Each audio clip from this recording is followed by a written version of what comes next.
welcome to yet another episode of React Roundup. Today we have on the panel me, Thomas Alot. Hello! And we have Charles Wood. Hey, everybody. And our guest for the day is Tejas Kumar. What's up? It's good to be here. Hey, folks, this is Charles Max Wood, and I just launched my book, The Max Coder's Guide to Finding Your Dream Developer Job. It's up on Amazon. We self-published it. I would love your support. If you want to go check it out, you can find it there. The Max Coder's Guide to Finding Your Dream Developer Job. Have a good one. Max out. So we were just checking out the transcript, especially of the YouTube video of your talk, Scalable Design Systems with TypeScript. Where and when did you do that talk? That's a really good question. I did that talk at React Finland in the beautiful city of Helsinki, and that for sure was like one of my, I can't say my favorite, but it was one of my favorite conferences because it was like this family style thing. We all stayed in the same hotel and that's fun together. Yeah, it was really very cool. It seems like they've been doing a lot of React conferences out there. I mean, they've React Days Berlin. There's React Amsterdam, React Finland. It looks like I'm actually going to be at React Amsterdam. Oh, that's cool. That is awesome. So, yeah, I mean, a lot going on out there in kind of the European scene. We have React Conf here in the US. That's right. And I think there are a couple of other smaller local-ish conferences, but not a ton. So I'm going to be speaking at actually the first of its kind. So there's a conference called Render ATL in Atlanta, Georgia. I've heard about it. Yeah, dude. It's a React conference, and it's going to be... It's this cool concept with diversity and inclusion baked in. They have a room for kids and stuff. I'm really excited about that. Oh, that's interesting. Yeah. It's like this conference for React and everybody. Nice. So your talk kind of hit upon two of my favorite buzzwords, which is design systems and TypeScript. Oh, yeah. I've been a diehard design systems nerd since the days of before it was cool to post-process your code and you had to just ship production your actual development source code with maybe minified, and that's it.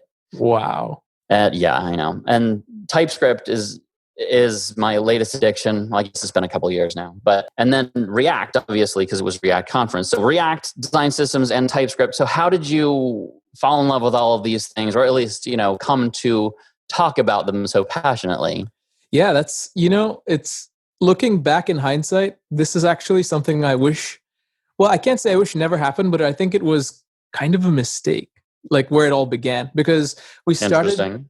Yeah, it was a startup, and we wanted to build this, this big app that we would sell. Classic startup story. And we decided, what we need? We need a design system. We need a set of components that are reusable, that we could just kind of throw together and put forms and things together really fast. And there was Ant Design even out at the time, but we were like, no, let's make our own. Of course. Yeah, that's always better. Always. Right. I was like, why did we now looking 3 years later, I'm looking back, I'm like, man, what were we thinking? But, some good came of it, specifically being that we created this design system, and it was a learning experience really for all of us. Especially we learned about modularization and kind of how you expose APIs in a way that is comfortable and idiomatic. Because our design system was this external thing that didn't really care about your domain specific, logic and concept. So it was great for us to learn about separating things. And when you throw TypeScript into the mix, we were able to create these APIs that were just they taught us how to use the components. We didn't even need docs. We still wrote docs, of course, but by and large, our thing was self-documenting, if I can say that. So that's kind of why I was able to talk about it so passionately, because we solved the real problem of, okay, I imported a button, now what? What can I do with this button? And TypeScript was able to help that. I'm a little curious, just so that we kind of understand all the terms we're using. So a design system is a common set of components? That's, man. Or is there more to it? I mean, because that's kind of where my brain goes. And I'm like, It seems like I've oversimplified it. So yeah, no, it's kind of like serverless. Yeah. It's this thing that can mean many things, because to some people serverless means the Jamstack, and then to other people serverless means functions as a service, like Lambda, so it's it's a loaded term. And so I think it's really good that you ask that, because people mean different things with design systems. As I'm talking about it here, I just mean a set of components that work together as a system that implement design, that implement like graphical, screens that a designer has prepared. So that's all I mean. And there's other people that have other meanings and other contexts that warrant them, but in this context, that's kind of what I mean. Just a shared set of components that compose together to form an application. Right. So this term is made out of pure hand wavium. Yeah, exactly. Absolutely. at least for the intents and purposes of this chat. I'm sure there's some academic, like proper formal definition of it. Sure. Probably. But we get the idea, right? Yeah. So Yeah. So now how did you go from the design system to TypeScript? Having worked with TypeScript, like the one thing I'm extremely thankful for is it adds like a third dimension to documentation, and I spoke about this already. Like I imported a button, what do I do with it? And TypeScript answers that question. Now with JavaScript, I have no idea. I always have to go to GitHub and look at the docs. But with TypeScript, like it gives me a red squiggly underline and it says, hey, listen, your button needs an on-click prop. It won't work if it doesn't have a click handler. And I'd be like, oh, okay. So it teaches me how to use it. And so that's the value. So I've used TypeScript for like functions and libraries and things where it also will tell you that, like, hey, this function requires, 2 parameters or whatever. But you take that and you apply it to a design system and it really like comes alive. So we were able to, with not just specifically with design systems, but generally using TypeScript to the max. I think at this, when I worked for this employer, we actually maxed out TypeScript for the value we could get from it. Like we turned up all the strictness settings to like 11 plus. And it really, the benefits showed, because like we had planned features that would take like, this little feature would take 1 or 2 days or something. And we usually got them out in like a matter of hours, if not minutes. Oh, wow. That's nice. Yeah. And that's because TypeScript just, it helps you. It says, this is what's possible. This is what's not possible. That's what you're going to break. So it thinks about the corner cases before I can. It feels kind of like crutches for your brain to help you think thoughts that you don't have to think. It's like spend 0 mental effort thinking about this and get the result of having spent an hour or 3 thinking about it anytime you change a single character. Exactly. And you can delete code confidently, which for me was the big sell. Like I worked at a startup in the past in a purely JavaScript code base. It was like an AngularJS 1.3 kind of deal. And, I would delete stuff and I wouldn't know. And the next day I'd come to work and like my team lead would be like shaking his head and like, hey, you broke this thing. I'm like, oh, sorry. How could I have known? Well, read the code. Well, check it. Well, you should know whatever. But right. TypeScript, where are the tests? Read all 700,000 files. Exactly. And even if there are tests, like tests, if you don't have TypeScript and you have tests, your tests usually will have a lot of like if type of this equal number throw or something like that. Like your code would be super defensive against invalid types. Whereas with TypeScript, it wouldn't even compile. Yeah, my deal though is that honestly, if your code is breaking, there should be a test in there that's going to catch it. Absolutely. And you have the TypeScript transpiler that's going to do all the type checking, and it short circuits a lot of that, which is also nice because then you could go delete the tests. And I don't know about you, but I get this perverse joy out of deleting code and tests or code. It's like, oh, don't have to maintain that sucker no more. It's like it's done, right? It's one more thing that I just don't have to really think too hard about. And so for sure. Yeah, I feel awful, man, because I just like literally just before this call opened a pull request with like, wait, let me look. I have it open here, and it's like it's such an awful pull request because it's plus 1,231 and minus 227. So it's just this like monster.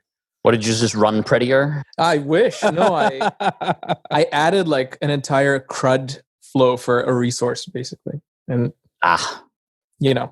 and it's a GraphQL thing with like these like queries that have multiple fields. And so like I'm learning that GraphQL inside a React component just makes for really long files, because if you think every field you request is a line in the query. So interesting. Yeah, that's true. I've been getting into GraphQL lately, and it's super nice on the front end, and it's a royal pain on the back end. Well, that's actually the inverse of my experience, mainly because our back end is just all of the GraphQL is handled for. So we use Hasura. I don't know if you've played with Hasura. Oh, there you go. Yeah, I should have done that. Man, Hasura is a gift. It is literally one of my favorite. And we'll do pics later. I know, literally but like, have no idea what it is. What it is? Oh, can I open this can of worms? Oh, absolutely. You have 5 minutes. It's like, okay, just imagine you have this Postgres database, and hypothetically, there's this thing that you just say, hey, my Postgres database lives here. And literally, that's all you do. You tell it where it is, and magically, it gives you a full CRUD GraphQL API to do whatever you want on the database. Literally, like mutations, queries, even real-time subscriptions over WebSockets. Oh, wait. Say that part again. Which part? What about subscriptions? Yeah, dude, it just gives you support for real-time data with subscriptions, just magically. You just literally point it to a Postgres database, and everything GraphQL works out of the box. Okay, so I'm building like the to-do list kind of, hello world of everything. Yes. I plug it into GraphQL with a subscription of, give me all the latest to-dos or whatever. Sure. Plug it into this magical Hasura thing, and then anything that adds new things to the thing automatically updates my to-do list. Really? Yes. And you're right. Really? Absolutely. You only write like a subscription in GraphQL. Just that GraphQL query. That's all you write. The rest okay, that sounds pretty good. Hasura, it blows my mind. Like I did this at my work last week, and I showed it to my team, and everybody was like, "Oh wow, that's amazing." And I'm right there with them. I'm just like, "How is this possible?" So I have to make a few calls.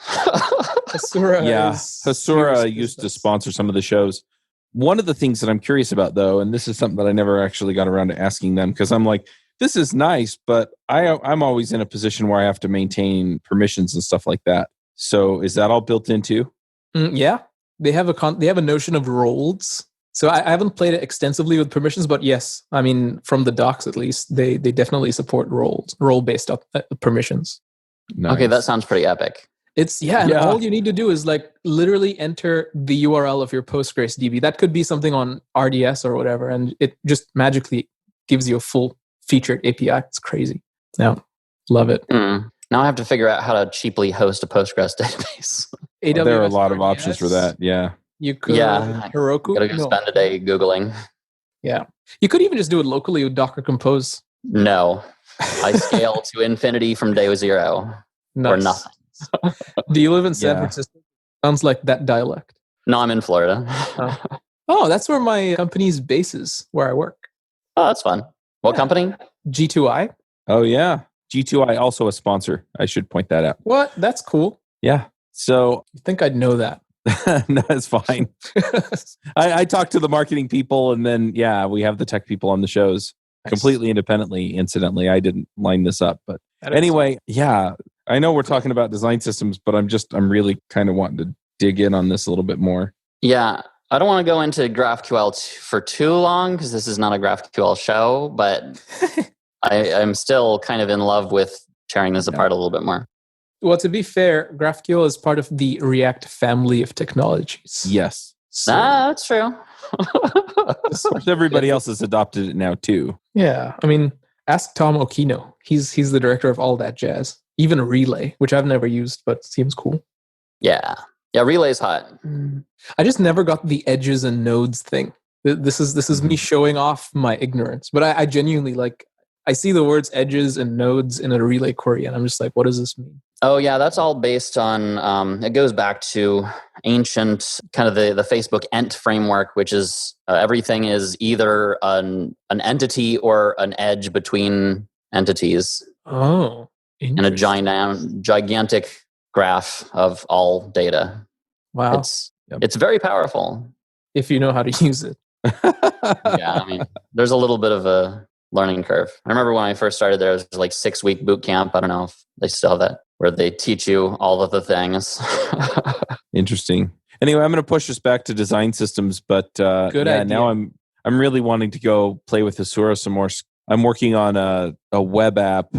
I've been live streaming building it, and I've been hammering out all of the GraphQL definitions in Ruby on Rails. Oh my goodness! And it's a pain in the butt. No offense to Rails, but gross. It sounds like I've written GraphQL by hand on the server side myself, and it's like a full-time job. It needs automation. Yeah, you have to write a mutation for every little thing you want to do. Yeah. The query stuff is pretty easy because you just map entities. The mutations is like, okay, I have to go write all this boilerplate now in order to get the update. And I can kind of work off of the create a little bit, but anyway. Yeah, and then you get into the area of subscriptions and you're like, oh, okay, I have to do some real-time stuff too. Yeah, I haven't looked at that yet. That's rough stuff. Yep. Anyway, design systems. Yes. So I noticed you're using Monaco, the editor from VS Code. Yes, we are. I recently kind of dove down the rabbit hole because I want to kind of build my own kind of note-taking system based on that. Tell me, how is it to use it? It's, it's like most things. Once you get the hang of it and fill in the blanks that the documentation doesn't cover, it's fine. Like, I've been meaning to open pull requests actually to the docs because there's some stuff that isn't covered that I wish was, because I had to learn the hard way. Like, I had to go diving like in the source code of Monaco to see what I could do specifically around. And if somebody from Monaco's listening, I might open the pull request if time's available. If not, feel free to But is this area of modeling modules like imports and exports, because like if you just want to do something simple like a note app, absolutely, it'll work. And it's really comfortable. It's straightforward, especially if you use one of they have some boilerplates with Parcel and Webpack, because it's a little bit difficult to bundle because it comes with like all these workers for these languages, right? Yeah, I think we've gone down the into the weeds a little bit too soon. Let's circle back to the beginning. Like, first of all, like, what is Monaco? How are you using it? Where are you using it? Why? Right. That's really good. I tend to run into weeds but not smoke them, but just like, anyway, so what is Monaco? Monaco is the thing that powers VS Code, the text editor, like just the editor without the extensions, without the language, actually with the language server, without like file save as and all that jazz. It's just the text editor portion of VS Code. It's an independent module and it's actually a node module. So you can kind of NPM install it in your project. And what it does is it gives you things like syntax highlighting, even auto completion on like TypeScript projects or anything that can be statically typed. It exposes a language server that like listens to the code you write. And that's how it's able to do syntax highlighting and auto completion. And it's this really, like if you've used VS Code, it's that editor, right? And it would be pretty cool to have it available in a browser for some type of project. So Code Sandbox, for example, that's how they create Code Sandbox. In the beginning, it was just the Monaco editor, but now they actually took VS Code and put it in the browser. That's pretty hardcore. Yeah, it really is. Yeah. But no, that's what Monaco is. It's a little bit lighter than the entire VS Code. So that's what it can do. And what we're using it for is, so we use it actually to document our design system. It's pretty rad. So if you go on operational-ui.netlify.com, it's the documentation for our design system. And it gives you these like code playgrounds where you can, write a little bit of code and the component renders based on the code you've written that you're looking at the docs for. So you could be looking at a button and you change the color to red in this text editor and changes to red, in the little demo thing. But that text editor is Monaco and it has like TypeScript definitions for the component you're looking at. So for button in this case of our example. So like you're able to completion on the props of button, and you're able to just kind of work with it just as you would in VS Code, but directly in the browser in our docs, which is just internally for our team alone, it has saved us like hours and hours on end. What was that URL again? Operational what? Operational-ui.netlify.com. Yep. I just dropped it in the chat. Yeah, it is. It might take a while to render because we're shipping. Unfortunately, we didn't split out the Monaco editor, so we're shipping all that code to you. Don't you even dynamically bundle, bro? Yeah, it's a dev tool for us internally, which kind of made it out into the wild, but wasn't ready for it just yet. So one thing that I'm wondering about is with a design system, I mean, how do you go about even starting to design one? That's a really good question. That's a really good thought, actually. Yeah, I mean, I'm a huge fan of like Downshift by Kent Dodds. I don't know if you've heard of Downshift. or maybe Reach UI by Ryan Florence. Like, these things are kind of design systems, but they're not actually opinionated on design. Like, they don't look like anything special. They look just like regular old, HTML primitives, but they wrap them to give you things like accessibility or click handlers or what have you out of the box. So I think it's possible to have a design system without even any real like design or color patterns or whatever. I guess that kind of blurs the lines of definition between design system and component system. Yeah. Mm-hmm. Yeah, I agree. Whereas like I remember back in the day, there was the Facebook interface guidelines, which was a design system that had multiple implementations, one of which was in React. And there was another one that was in native Android code and native iOS code. But it was the same design system, but with different implementations of it. Yeah. So it was a slightly different component system, although I guess the component kind of concepts were shared across. Anyway, whatever. Yeah, no, I see what you're saying totally. But that's a really good, man, I never thought about where you would start with a design system. Because for us, we really made it up as we went, which was probably not ideal. But I'd imagine like if I look at Ant Design, or what is Shopify's design system called? It's called Polaris, I think. Polaris, yeah. If you look at that, they start with like this design language. Like, this is our intent, and this is our brand. And then I think a designer might derive components from there that a dev would like implement. That's a good question. I don't really know. If you're a front-end developer looking for remote work, then I recommend G2I, a React and React Native focused hiring platform that will connect you directly with their clients that need your skill set. What makes G2I a unique hiring experience is that they spend the time marketing you to their clients of your choice. G2I is a team of engineers that technically vets you up front. If you pass their vetting, their clients have agreed to skip their initial interview process, saving you time and energy getting your next gig. They take care of all the hard work for you so you can get focused on development. To join G2I, go to g2i.co and apply. Yeah, well, it's interesting you bring up just that, we just kind of fumbled our way through it. And what I find is that a lot of projects out there, especially even the ones that are released publicly by, corporations that need them and use them, that's essentially how they get built is, it's essentially a long series of experiments to figure out what works. And then it's, hey, we've got something that works for most of the stuff we're doing. So here you go. Yeah, exactly. And, for us, that was actually not a bad thing, because we were literally building the plane in the sky as it was flying. But there's like, I know tons and tons of people, man, you should see my Twitter DMs. It's like full of people, really amazing people who want to get in on coding and want to learn how to program. And like, since we were already building this plane in the sky, I was like, yeah, come open a pull request. We'll collaborate. We'll build it together.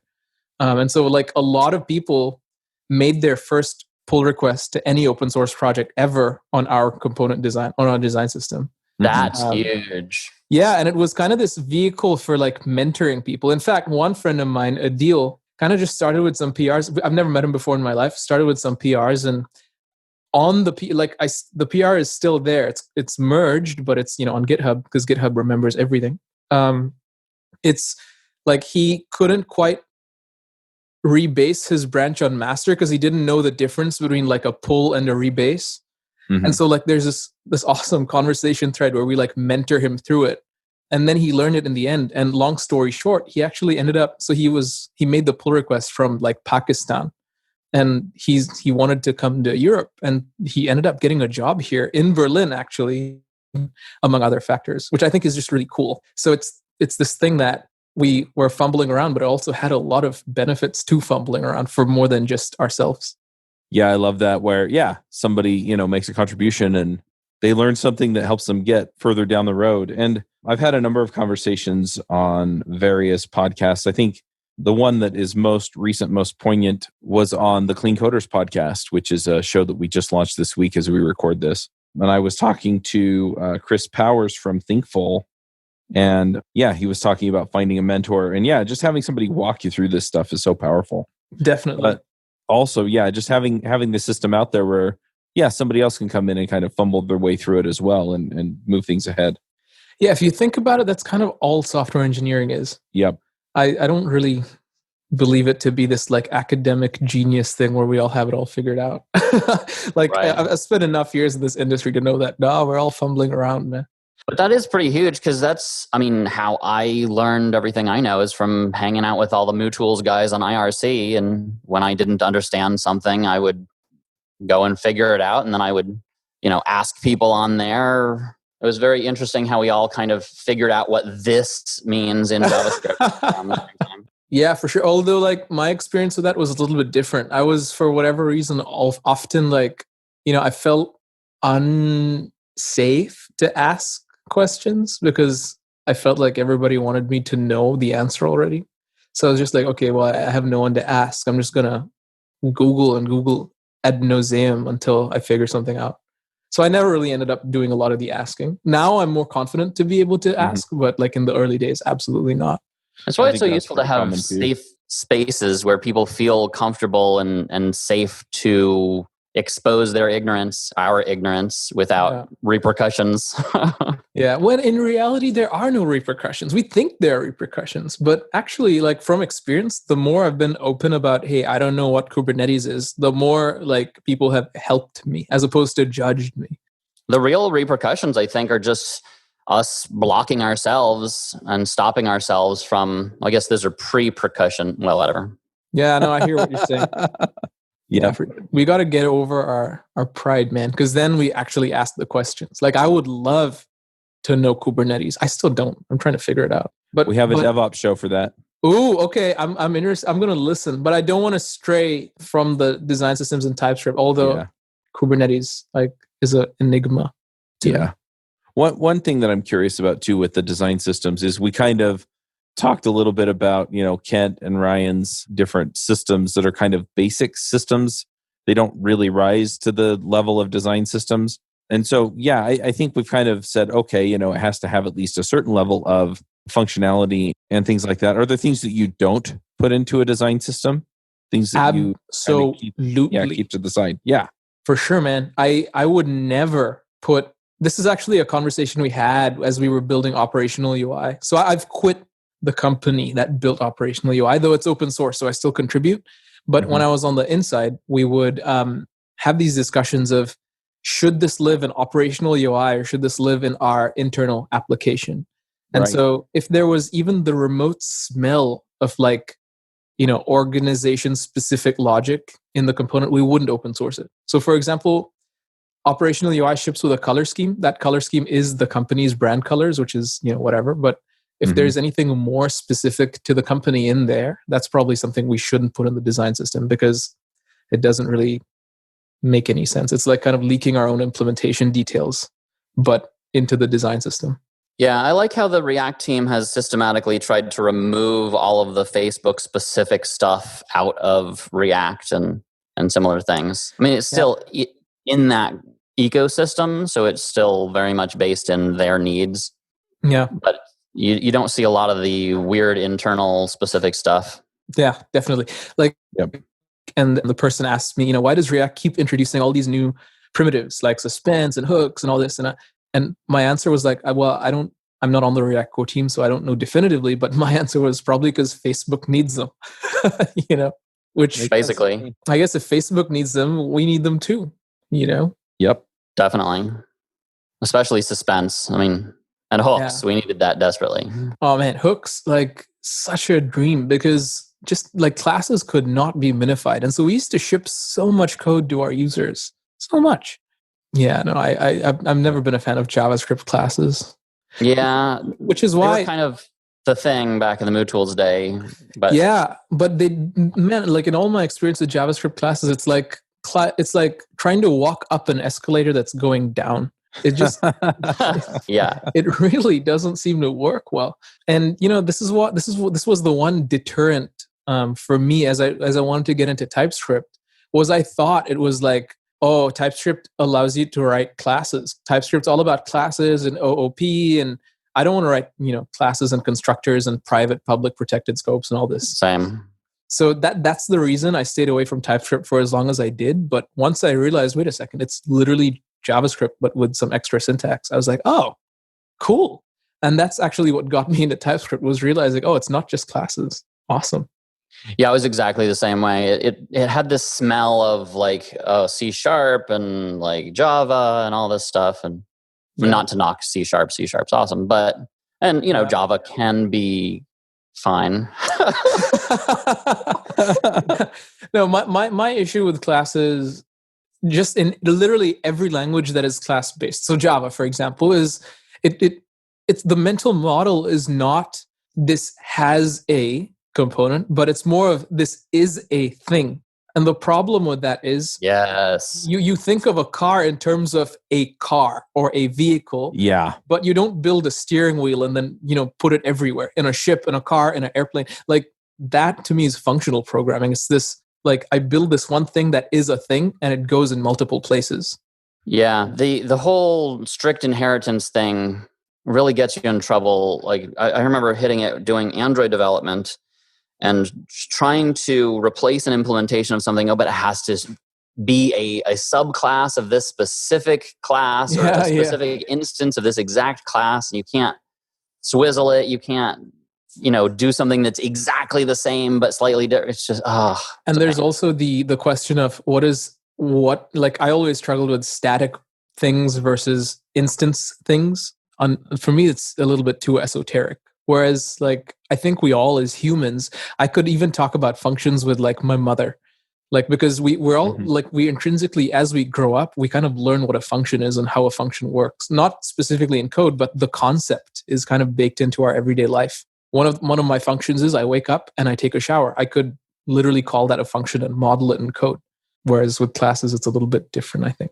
Yeah. All that to say, we don't have any classes in operational UI except a few legacy React components in the design system. So you talked about scalable design systems. So a design system is, we've talked about kind of the shared functionality, design aspects of this, and, some of the baseline level of functionality that it has to have. But what makes it scalable? For us, it could only scale with TypeScript. And that's why you see that the title of the talk is Scalable Design Systems with TypeScript. So the last word qualifies the first. TypeScript is what makes it scalable. Okay. Because it cannot scale without TypeScript. Why? Well, if we decide, hey, we're going to remove this prop, we're going to remove the color prop from buttons because we want all buttons to now be monochrome going forward, then that would never scale. We use buttons literally over 750 times in the code base. It wouldn't scale with JavaScript because we wouldn't know the API changed. Whereas TypeScript says, hey, listen, the API is different. The color prop no longer exists.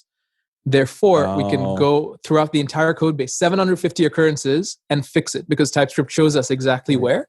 So that's how TypeScript helps us scale. So you're kind of talking about scalability in the sense of developer experience and certainty, and making sure that a single developer has the power to make a big change without breaking everything? Yeah, because so I'm talking about static scale in a code base. I'm not talking about runtime scale for customers.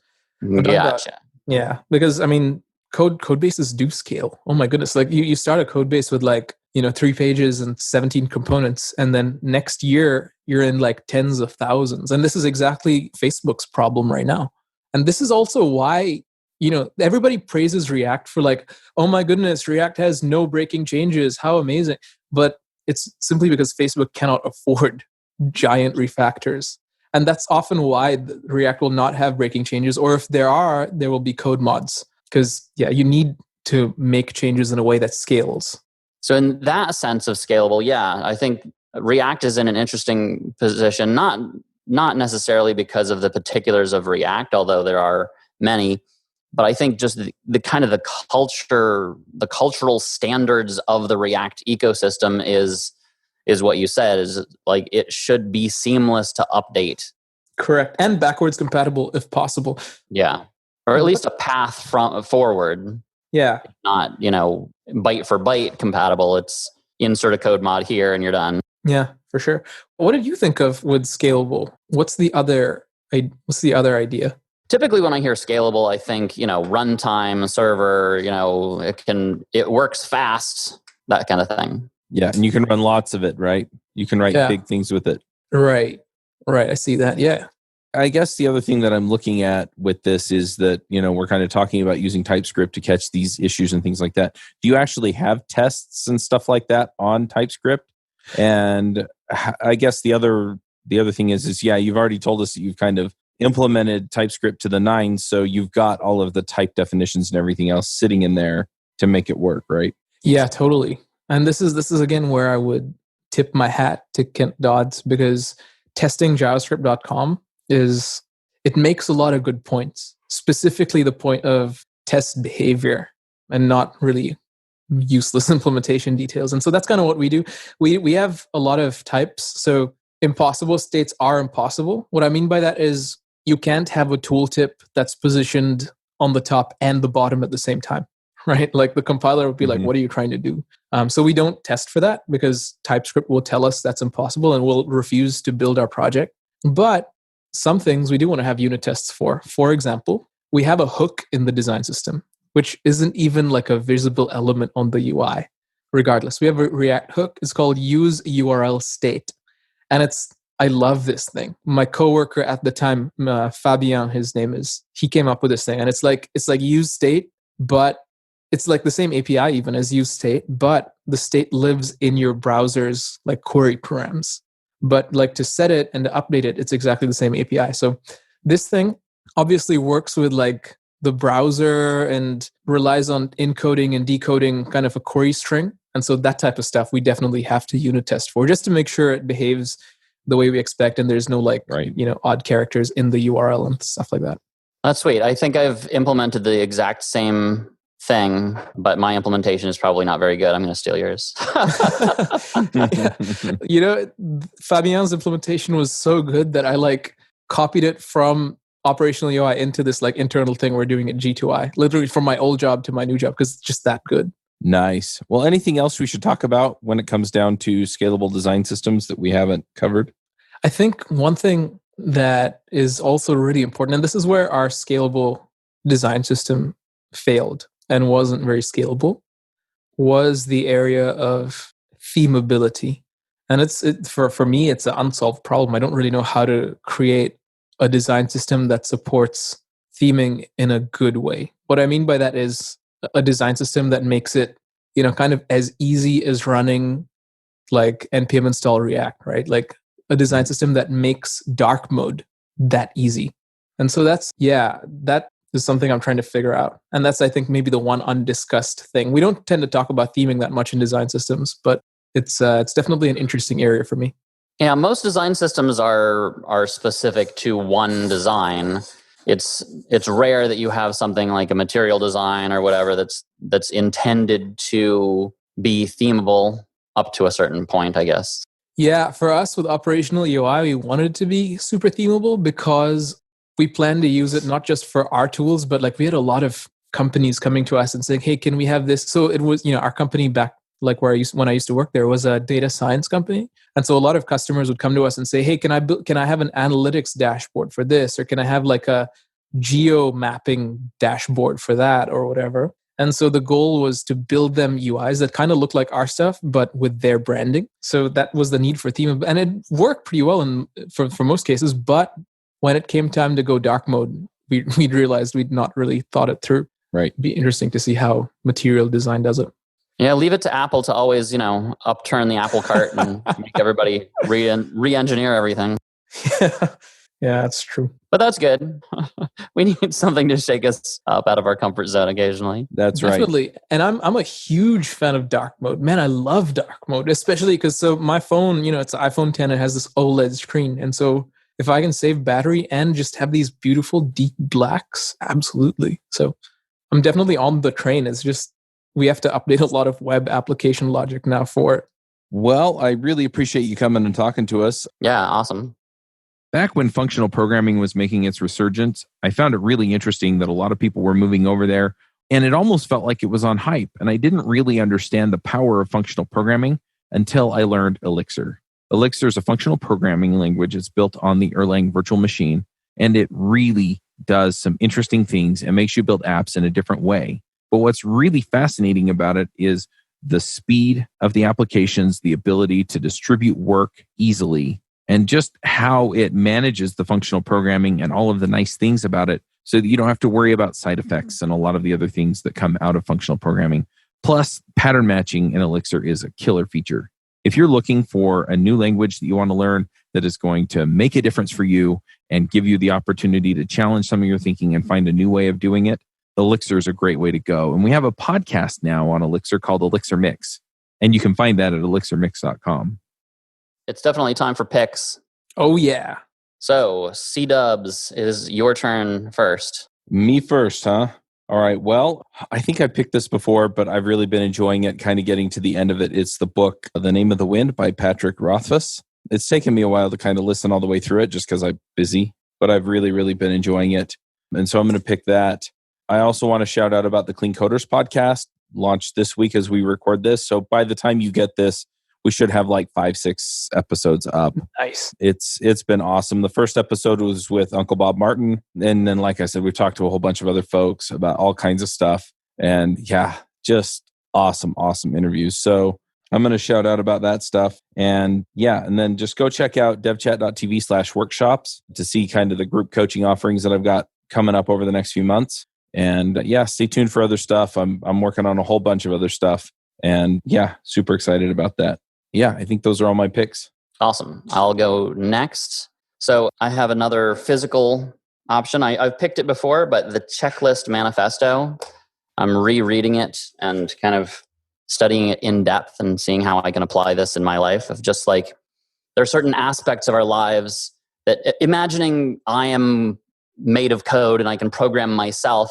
It's like, I don't want to write all imperative code all the time. I want to wrap up a lot of my, commonly redone processes into functions and rerun them in multiple ways. So that, as humans, that's like a checklist of go through these steps in this order multiple times. And then that can start to build up your habits. And then you can start to go through these things on autopilot, and it requires a lot less mental effort to get stuff done in a consistent and repeatable way. So I'm trying to engineer my own lifestyle to be more programmable and automatable, which is kind of ridiculous, but I'm doing it anyway because, that's just how I be. So, Tejas, it is your turn. Final word. Sure. Yeah. My picks, on the tech side, we already talked about Hasura, so I won't pick it again, but Next.js, oh my goodness. I put together a lot of websites for a lot of friends, and I